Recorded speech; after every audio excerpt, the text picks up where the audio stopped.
Hello dears, ఈరోజు అయితే పొన్నగంటి కూరతో egg fry అయితే చూపిస్తాను.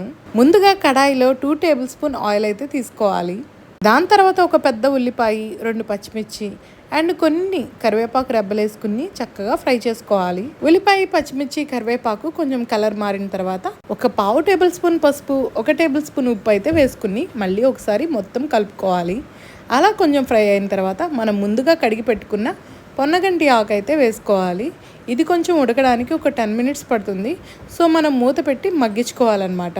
ఈ పొన్నగంటి ఆకులో వైటమిన్ ఏ ఎక్కువ ఉండడం వల్ల మన ఐసైట్కి మంచిగా హెల్ప్ అవుతుంది. దీనిలో ఉన్న ఐరన్ కంటెంట్ మన బాడీలో హిమోగ్లోబిన్ % పెంచడమే కాకుండా మనకి ఎనీమియాని దూరం చేస్తుంది. అలా కొంచెం మగ్గిన తర్వాత ఆకుని చక్కగా ఒకసారి కలుపుకుని ఒక 2.5 టేబుల్ స్పూన్ కారం అయితే వేసుకుంటున్నాను. అలా కారం వేసుకున్న తర్వాత మొత్తం ఒకసారి కలగలుపుకోవాలన్నమాట. కలగలుపుకుని ఒక 2-3 మినిట్స్ అలా మగ్గించుకోవాలి.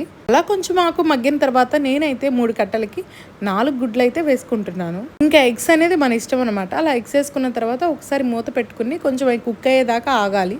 అవి కుక్ అయిన తర్వాత ఒకసారి మొత్తం కలుపుకుంటే మనకి ఎంతో tasty and healthy nutritious Ponnaganti egg fry అయితే రెడీ అయిపోయింది.